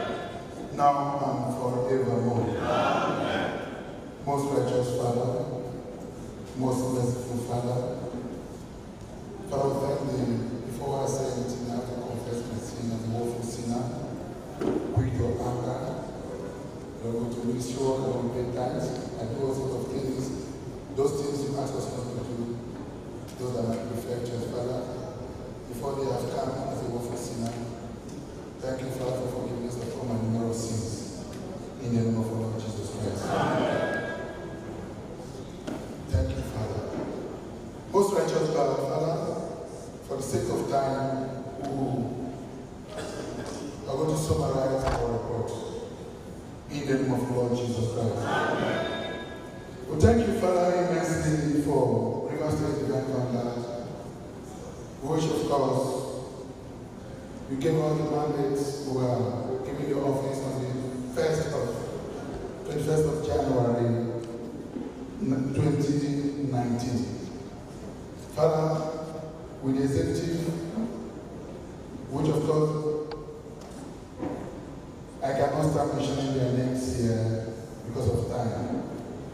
Father, our meetings officially give us every second Sundays of every month for our fastings and prayer. Father, we do that every month. And we gather in every Pentecostal center that we choose. Father, the work, each Pentecostal center we go, Father, we live the place with great testimonies. In the name of our Lord Jesus Christ. Father, in terms of projects, on the course of we going for investigations and our normal routines of checking, Father, we went to Oyibo Pentecostal Center, Father. On arriving there, we discovered that the letter had been derived for about 3 years. Father, it was a shameful thing, not just somebody who, not just person who steals. That is a shameful act, but the act, the sin of the letter is a very serious thing, Father. For about 3 years, over 3 years now, the members of the letter, in course of trying to expand it, and that caused everybody to attend to Israel. And the news was that anybody that puts in money there, they go back home with dry hands. Father, on that note, we decided to take our officiation there the next month.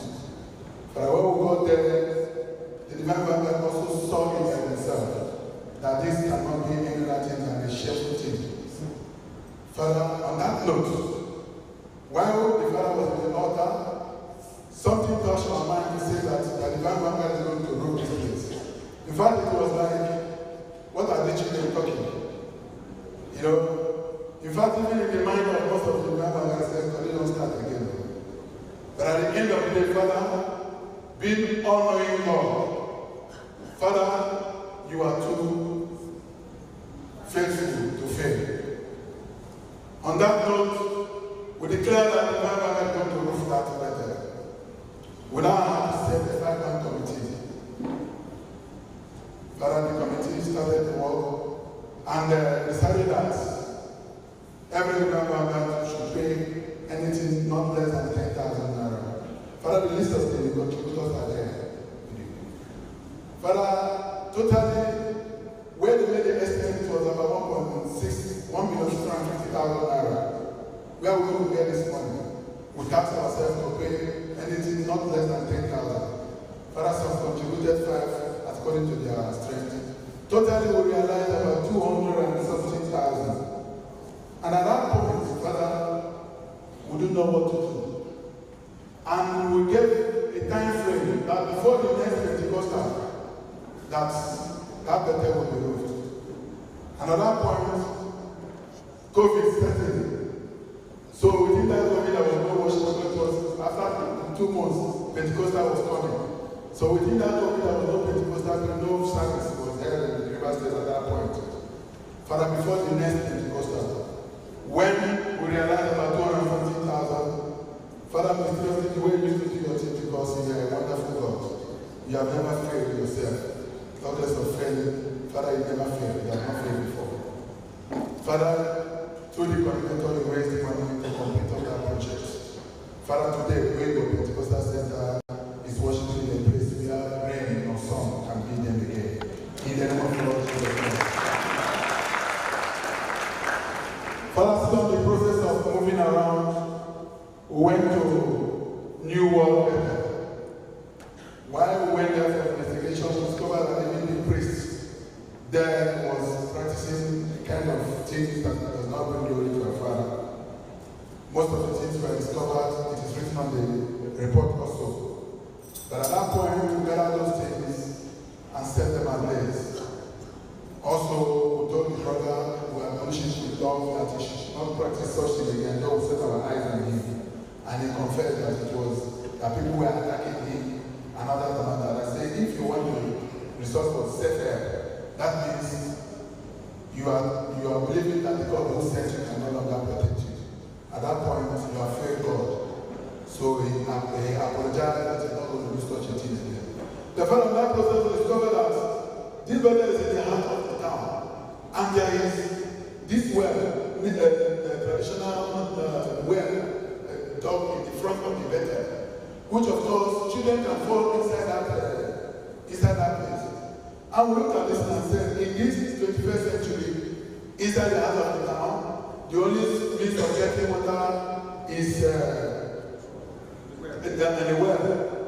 And at that point, we said that we are not going to sink a borehole there. Father, today there's a borehole there by your own glory.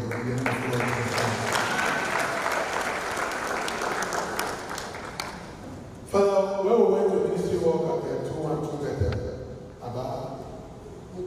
we find out that the place, the ventilation there was no fan all over there. We decided that the mother, the blessed mother area, the mansion blessed in that pew, I think that the mother of the house, I think they should have a ventilation. So, Father provided an industrial fan in that Bethel.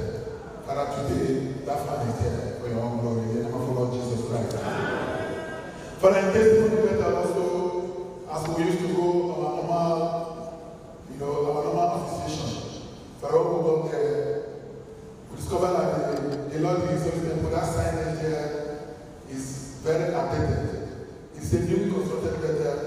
There was, I think, a form.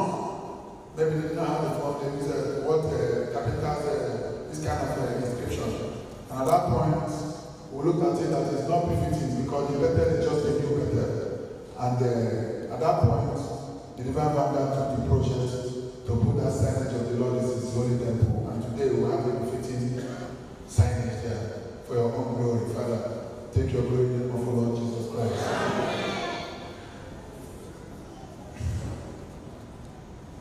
Father, on our routine check, we had an information at Imo State, that probably is a Bethel, which of course the matter came to the university. Father, they call us all sorts of names on the process of,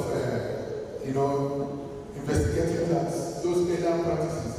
But on that course, what we got that because it was only one Vanguard at Imo State at that very time, so he cannot do much. So what we got information, we sent some of our Vanguards to go to that place, while the man who he posted himself, because the Bethel was the kind of, there was no priest there, he got there claiming to be a visionary doing the work.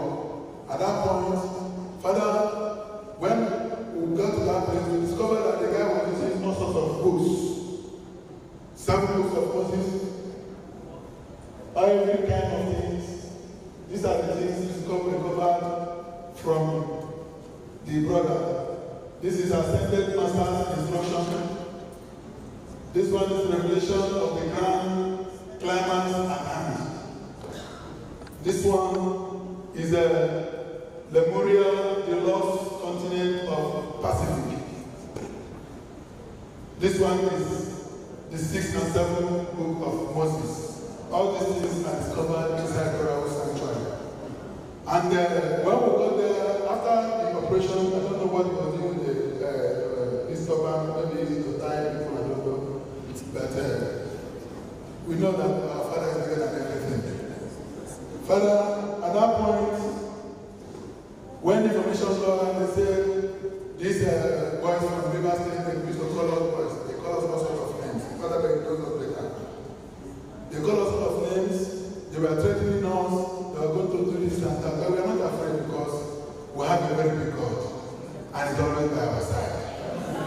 Father, they threatened us, giving us all sorts of threats. But we are not better because we know that you have sent us on an errand. Father, we thank you because you are always there for us. In the name of the Lord Jesus Christ. Father, also at the point of this investigation, we had an information that one brother of blessed memory, his name is, Israel, at Une Junction. Father, this man used to slaughter rams, sometimes he will leave the ram will litter all over the community, and people are going, this is not going to bad practice. Thank God that the Father has made the world to know that this is not, the word they are practicing, that is not biblical. Father, when went there one Sunday morning, the man saw us and ran away. And you know that he's into trouble. When we got there, his wife came and was making noise. We told her that we have no business with her. We got there and collected everything that belongs to us, which is the Father's portrait, the altar sheet, and all that. And we make a pronouncement that henceforth, this place is, the Father's presence is departed from this place, and is no longer a healing home. And then this man shall operate this place as a healing home. The angels of God shall strike him. Father, the man came back to operate after 2 weeks, less than 2 weeks. He went to the ministry work. Father, it is not by making. We know that he contravened because we asked him to come and meet the Father if he must operate here as a healing home. But if he must operate here as a healing home, he must come and see the Father. Otherwise, this place is to be a healing home. Father, you made the pronouncement by yourself. And he saw us as small children. And he went to continue to perpetrate his evil. At that point, nature took his course. In the name of the Lord Jesus Christ. Father, also, there was one brother at Italy. He used to, that's my own community. He used to call him Papa. He had a healing room where we got there, we discovered that he was a kind of initiative for boys. In fact, when we got there, at that point, he was also discharged. So the boy went inside the place. You know, he told us that the boy confessed, even the father confessed that the guy used to bring so many boys and they used to do this or this shit for them. That's what they call anything he could not enter jazz. So he used to have a lot of airport amount things that he was using to give them mark at their back, putting things in their body. At that point, we shot the place and tell the man who owns the place that this place will not be open again. So we shot the place and took everything that belonged to us. And the brother ran away. In the name of the Lord Jesus Christ. Father, we thank you immensely because we are under a lot of threats in cost of doing this work. But we are not afraid. Father, the one that also made me most was this last one that I saw my name as the chairman of the Hindu Home Operators. But this one is the very high one. Papa, I hand that way. Because I received a lot of some calls from some prominent people who, now this one they will give you. This one will ask the people, this one. I said, well, I'm not anybody. The one that my destiny and their destiny is not the same. But Father, at the time, I was almost afraid. And I asked myself, who has been protecting me on this ride? Which power has I to confront all these people who have been practicing evil, who have been threatening me that I will not see the dawn of the day, that I will go on, bring another. Then Father, you put all those things, put all of them to shame. Even when one soul better, one better as soul. A brother, I think that brother was a 6 years or something. They posted to it that they say he made the old better. And his brother, he gave his brother money to build a befitting better. Because of that, the brother said that they were not going to bring down the old better that is defending the new one.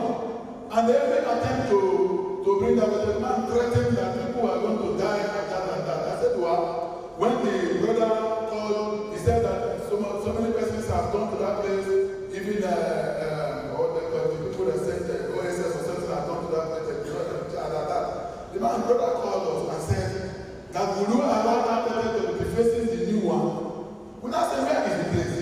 He told us, Papa, it is only two brethren, two divine men that are wanted, because the brethren that did the further brethren, that people will die. Father, there was no headache. Mosquito did not bite them. It was less than that. I asked them to go for that place for watch and pray.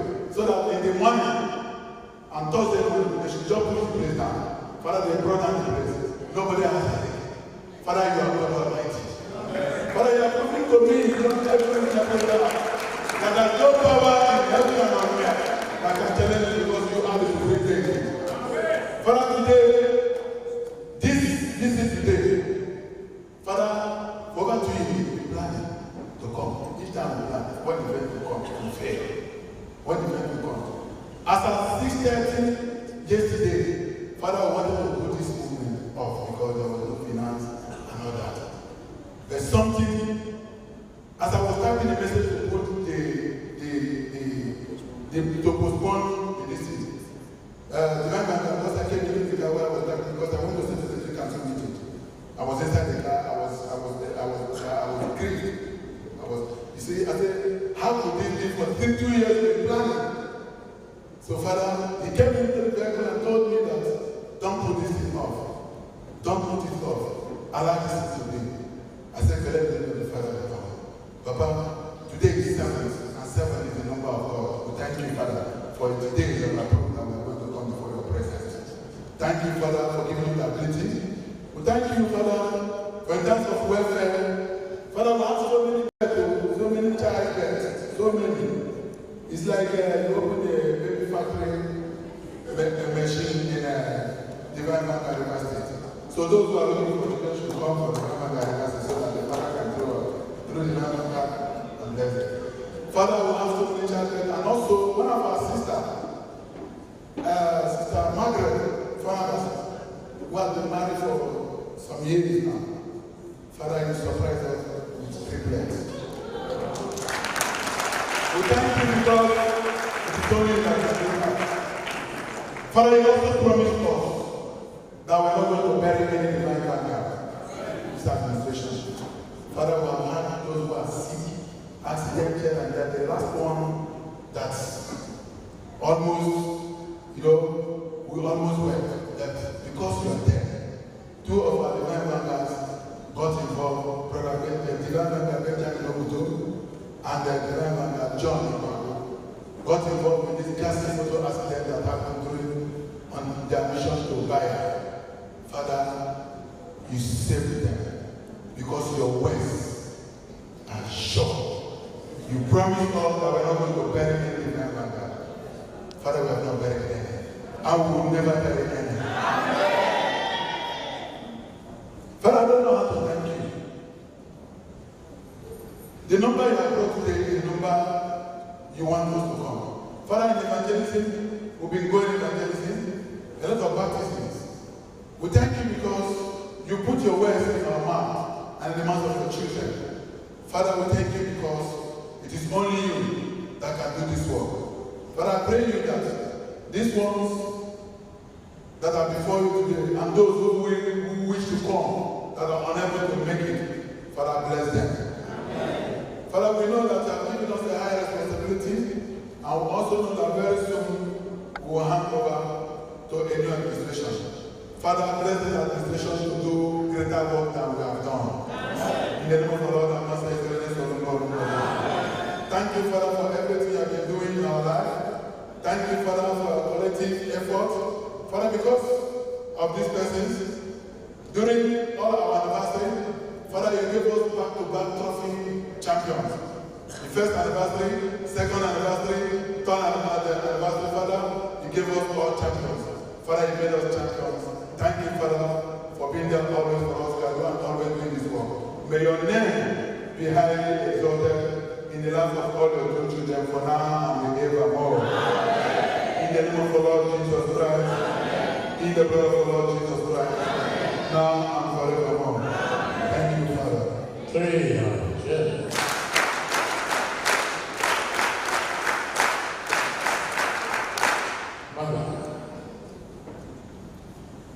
Manga. Name of our Lord Jesus Christ. We divine of our Lord Jesus Christ. Stars Television is the only entertaining station with spiritual messages reaching the world.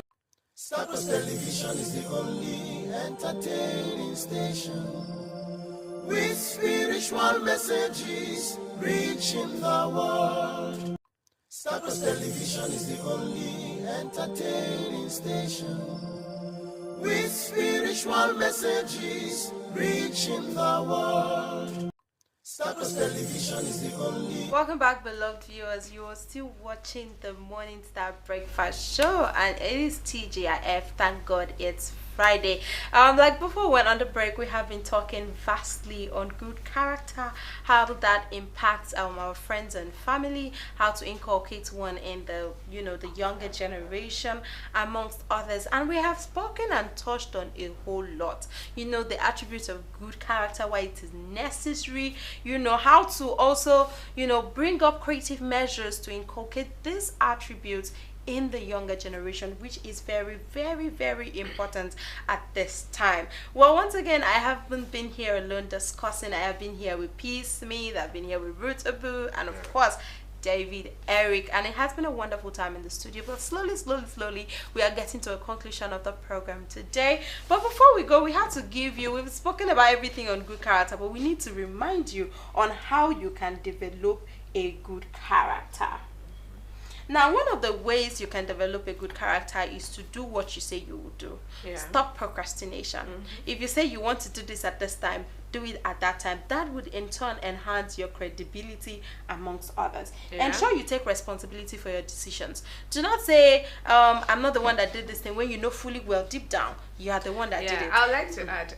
You can go on. Okay, talking about doing something that you say you want to do. A lot of people sometimes always have that problem, procrastinating. You say, oh, I want to do this thing, and at some point, you find yourself maybe feeling tired or not doing it. I think it makes you look untrustworthy in front of people. Someone cannot. Sometimes they say, make a to-do list. Then make sure you discipline, because I feel this whole thing boils down to discipline. If you're able to discipline yourself, I want to do this thing, and then you do it, no matter the stake, anything at stake here, you try your best to make sure you do it. That's a very, very I think I'll come in there. No matter the situation, no, I'm not going to support that. It's only a wise mind that changes his decision in the fact of faith. Understand? There must be something occurring at a particular point in time that's making you shift. So I think it's possible to shift, but it is necessary to take account and responsibility for something. For instance, if you shift the chair and someone comes to ask you, did you shift that chair? It is wrong for you to say, I didn't shift that chair.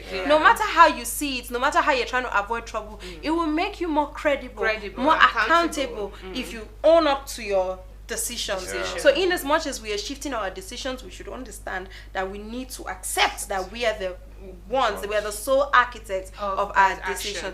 Do not forget to also understand your strengths and your weakness, so that you don't find yourself in a place where you need to compromise when you don't have to compromise. That's a very, very important. That's what a lot of people are suffering today. They cannot differentiate their weakness from their strength. Some tend to follow friends. You overdo. Sometimes you want to do it so that someone will applaud you when you know that you can't even do that thing. You just want to find yourself in that situation, and then you end up making blunders, mistakes, and then you end up looking like a bad person just in something you. What if you have the average life? Like you can probably do everything, but it's not on 100. Well, you need to 100% is not expected of person. Remember, we just said here that none can be so perfect. There would always be a mistake. There would always be a flaw. You understand? So at least if you can give 70 or 60 or 80, that's still a pass mark. I don't know. What I'm trying to see now, we're making mention of we should always know our weaknesses and our strength. What if your strength is all about 50 and you don't have weaknesses? Then you make it obvious to someone asking you to. First of all, I feel like it's almost impossible not to have a weakness. That is a fact. For the fact that you feel like your strength is a 50, that is a weakness. Okay. I'm sorry, because when you say something is your strength, you should be a 90, a 80. Do you understand me? So anything below that pass mark, that A mark, that mark that is A, that is a weakness. That is something you are shaking with. Some of us don't know just how well we can do until we work towards doing exactly. Some of us feel we are so weak. For example, you see somebody doing a particular thing, you feel you cannot do that thing. You feel that person is just the right person to do that thing. You don't know that you can even do better. If you don't try, you'll not know. Until you go walk towards that thing to get it, you can never. That is why I think I buy into what P. Smith said when she opened the program. Invest in knowledge. Invest so much of your time in learning new things. Try new things, because you don't know. Your boundaries as a human is limitless. So keep developing that character, because definitely we cannot be 100%, but we can do better than what we are doing right now. I think I'll hand over to Sister Ruth to look at our comment section. Yeah, we have a lot of comments here on our live chat. I was only able to, read out some because of the discussion we're having at hand. So we have first on our list coming from David Ayesan, saying perfect peace or happy weekend, children of God. May we, still from David Ayesan, may we all be blessed this week and beyond in the name of our Lord Jesus Christ. Amen. Again, it says, I, Star Crossley, greets all viewers and God's faithfuls this morning. We greet you all too, Star Crossley. Thank you so much for calling in earlier on. I'm from Gemma James, perfect peace of the Father. Thank the Father for a very informative topic. We thank you, Father. Yeah. Thank you. While we're waiting for your, inputs or even call us in, but you never did that. But thank you so much, at least for sending a message. Yeah. From Sunday Udofia, perfect peace of the Father. Good morning, Starcross presenters. Very interesting, informative topic. I think we've done this already. Yeah. Okay. Let's just go check to the last one. Blessing Benedict saying, good morning everyone. Gladys Onyabo, happy weekend to you all. Kudos to Starcross TV for beaming live to the entire world. From Glory Ball, perfect peace of the Father. From Gladys Onyabo. Sorry, from Bokie. Oh, no. I don't know what Bokie Francis meant here. From Gladys Onyabo. Good communication is very paramount. Parents must have good device skills so as to effectively manage their children. Yeah. Some homes are war zones. Exactly. Yeah, right. Violent. Yeah, some homes are war zones where these kids are made to go through hell on your right, Ambassador. Again, she says, hell on earth. We need to be friendly with these kids, but decisive as well. You're right. From Sunday Udofia, our Sabbath are the future of this kingdom of God on earth. They should be raised to represent the best in society, morally, socially, and spiritually. I know our Father have given us the right tools to raise these children for Him. We all know the children belongs to Him. We are just caretakers and the greatest rewarder. He being the greatest rewarder, and the blessing is eternal. Thank you, good Father. I think that's all we have for today. Thank you so very much. Thank you so much for to you, David Ayesan, for calling us in, and for all the commenters. May the Father bless you. Sorry. I don't know, I'm just being choked unnecessarily. No, it's okay. Yeah, and also to the presenters of the day, I want to, also thank you all for all your inputs. You all made this set so lively and beautiful. You're welcome. And I want to hear. I'm also thanking you, the viewers, for coming through. Remember, I like saying that we cannot be seated here without you. So I want to personally thank you for always coming through for us, and we are also begging you to bring the same energy back on Monday, Tuesday, Wednesday, and the rest of the week, and also Friday. Thank you so much for now. This is where we draw our curtains for today. I hope you've learned a lot from today's topic, and I'm sure you are gonna be. I know you are all doing well, bringing up your children, but I know you do better and better. Take your children to Sabbath classes, and they will wow you. Thank you so much. My name is Ruth Abu, and I didn't do this alone. I have been here with. I am David Eric. Stay blessed. I am Aja Charles, but you can call me Adjacent. Okay. Have a wonderful weekend ahead. A good name is better than riches, so ensure you invest in your knowledge. I am Chris Smith. Bye for now. Au revoir.